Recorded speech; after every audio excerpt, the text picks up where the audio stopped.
Bonjour et bienvenue sur Automobile Propre. Alors nous sommes avec Thierry Cibor, qui est le directeur de la marque Volkswagen en France. Bonjour. Thierry, bonjour. Alors aujourd'hui vous présentez au mondial le concept Volkswagen ID qui préfigure un avenir très électrique pour Volkswagen. Oui, alors effectivement, nous avons le plaisir de présenter ce véhicule qui s'appelle ID. En fait, c'est un ID. Et en fait, c'est un véhicule qui préfigure un développement pour Volkswagen autour de 4 sujets, 4 thèmes bien spécifiques.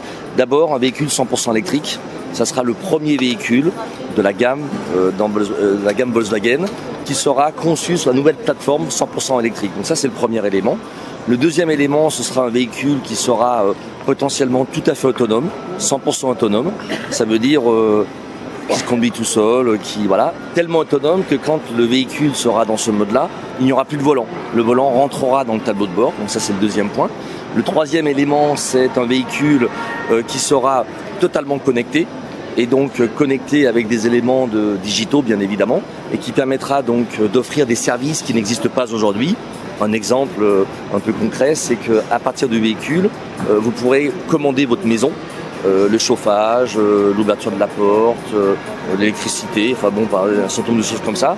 On pourra même se faire livrer des paquets dans sa voiture, puisqu'on pourra l'ouvrir à distance, qu'on pourra géolocaliser la voiture.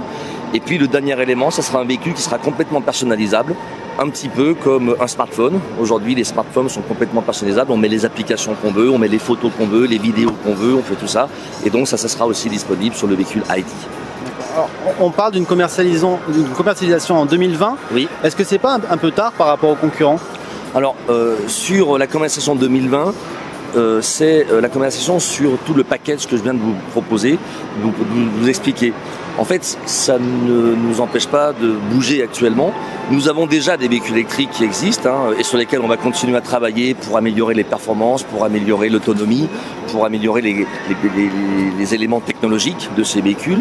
Je pense en particulier à la e-Golf qui existe déjà, sur laquelle nous continuons à travailler comme les concurrents. Nous avons aussi des véhicules hybrides qui, je pense, aujourd'hui sont les références absolues sur le marché. Et donc, on voit bien qu'on ne va pas attendre en ne faisant rien, qu'on va continuer à développer et investir sur des technologies qui existent et sur des produits qui sont déjà dans la gamme aujourd'hui. Alors, ce concept est basé sur une nouvelle plateforme, c'est la plateforme MEB. Oui. Alors, est-ce que c'est une plateforme qui ne sera destinée qu'à ce modèle-là ou est-ce qu'il sera amené à s'étendre à d'autres modèles de la marque Volkswagen, mais aussi des autres marques? On pense à Seat, on pense à Skoda. Exactement. Donc en fait, cette plateforme MEB se déclinera sur plusieurs versions au sein de la gamme Volkswagen. Donc comme aujourd'hui, on a plusieurs modèles qui sont basés sur une même plateforme, là nous aurons plusieurs modèles au sein de la gamme Volkswagen qui seront développés sur cette plateforme. Et puis c'est une plateforme aussi qui sera transversalisée à l'ensemble des gammes du groupe et qui nous permettra d'avoir une gamme extrêmement diversifiée sur la base de cette plateforme. Alors on parlait d'ici 2020, vous allez sortir la nouvelle e-Golf, oui. 300 km d'autonomie, une batterie augmentée de 50%. Quand est-ce qu'elle sera commercialisée et à quel prix? Est-ce qu'elle sera beaucoup plus chère que la version actuelle? Alors cette nouvelle e-Golf va être commercialisée dans les mois qui viennent, donc c'est vraiment une question d'évolution dans quelques mois. Donc un certain nombre d'évolutions qui vont arriver sur la Golf actuelle. Et en fait, elle sera commercialisée plus ou moins au prix que l'on connaît actuellement. Parce que en même temps qu'on développe des nouvelles technologies, on a des économies d'échelle aussi qui se font parce qu'il y a de plus en plus de véhicules et donc on arrive finalement à proposer de nouvelles technologies à des prix qui sont très raisonnables.